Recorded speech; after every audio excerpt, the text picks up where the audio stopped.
আসসালামু আলাইকুম সবাইকে। আশা করি সকলেই ভালো আছেন। বাংলাদেশের জাতীয় নিরাপত্তা গোয়েন্দা সংস্থা বা ন্যাশনাল সিকিউরিটি ইন্টেলিজেন্স এনএসআই এর যে নিয়োগ প্রক্রিয়া চলছে, সো অনেকেরই ভিতরে প্রশ্ন যায় এনএসআই এর ক্ষেত্রে সুযোগ সুবিধা কেমন হয়ে থাকে, অর্থাৎ ওভারঅল নবম গ্রেড থেকে 20তম গ্রেডের সবগুলো চাকরির ক্ষেত্রে কি কি সুযোগ সুবিধা ভোগ করে, এটার প্রমোশন কেমনভাবে হয়ে থাকে এবং এটার অসুবিধা কি কি। সো আমরা ওভারঅল আপনাদেরকে এনএসআই সুযোগ সুবিধা এবং অসুবিধা এর পাশাপাশি এটার প্রমোশন পদ্ধতি সম্পর্কে আপনাদেরকে কিছুটা ধারণা দেওয়ার চেষ্টা করব। আমাদের চ্যানেলটিতে তো নতুন হয়ে থাকলে অবশ্যই সাবস্ক্রাইব করবেন।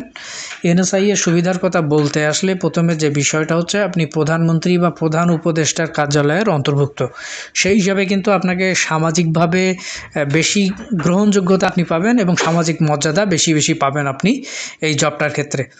এরপরে বেতন সুবিধা তো আপনার থাকছেই, অর্থাৎ আপনি বেসিকের পাশাপাশি ঘর ভাড়া, চিকিৎসা ভাতা, এর পাশাপাশি আপনার শিক্ষা ভাতা, অন্যান্য সুযোগ সুবিধা তো পাচ্ছেন। এর পাশাপাশি কি কি পাবেন, আপনি প্রতি মাসে বোনাস পাচ্ছেন, যে অন্য জবে কিন্তু নেই। যে কোনো এখানে চাকরিতে আপনি রেশন সুবিধা পাবেন 4 জন পর্যন্ত।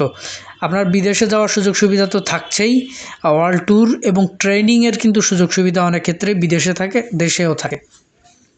আচ্ছা, আর আপনার নিরাপত্তার ব্যবস্থা নিয়েছে স্বয়ং সরকার, যেহেতু আপনি প্রধান উপদেষ্টা বা প্রধানমন্ত্রীর কার্যালয়ের অন্তর্ভুক্ত।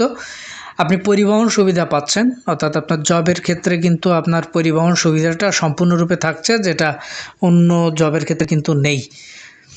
এর পাশাপাশি আরও যে সুযোগ সুবিধা সেটা হচ্ছে আপনি আবাসন সুবিধা পাচ্ছেন, অর্থাৎ ভালো রূপে আবাসন সুবিধা পাবেন।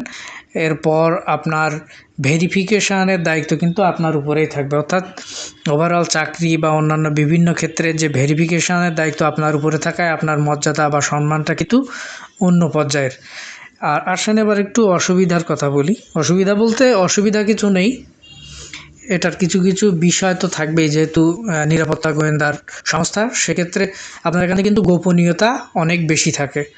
আর ট্রেনিং কোথায় হয় অনেক সময় ফ্যামিলি থেকেও জানতে পারে না, যেহেতু এখানে মিলিটারি, নৌ বিমান, এই 3 ধরনের ট্রেনিং কিন্তু দেওয়া হয়, যেটা বিদেশেও অন্তর্ভুক্ত থাকে। আসেন এবার প্রমোশনের কথা বলি। প্রমোশনের কথা বললে লিস্ট লেভেলে যে নিয়োগটা হয়ে থাকে সেটা আর্ম কনস্টেবল হিসেবে। সো আর্ম কনস্টেবলের পরে ওয়াচার কনস্টেবল হিসেবে নিয়োগ প্রাপ্ত হয়। এরপর জুনিয়র ফিল্ড অফিসার, এই প্রমোশনটা হয়ে থাকে। জুনিয়র ফিল্ড অফিসার থেকে ফিল্ড অফিসার, এবং পরবর্তীতে যেটা অনেক বেশি আকর্ষণীয় একটা পদ, সেটা হচ্ছে অ্যাসিস্ট্যান্ট ডিরেক্টর। অ্যাসিস্ট্যান্ট ডিরেক্টর নিয়োগপ্রাপ্ত হন ডেপুটি ডিরেক্টর হিসেবে। এরপরে জয়েন্ট ডিরেক্টর এবং অ্যাডিশনাল ডিরেক্টর হিসেবে নিয়োগপ্রাপ্ত হন। এগুলো সাধারণত ব্যাপ্তি অনেক সময় 5 বছর, অনেক সময় 3 বছর একটা প্রমোশনের ক্ষেত্রে।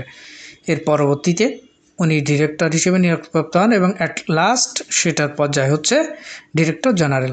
এই হচ্ছে আমাদের ভিডিওর আজকের বিষয়। সকলেই ভালো থাকবেন। আসসালামু আলাইকুম।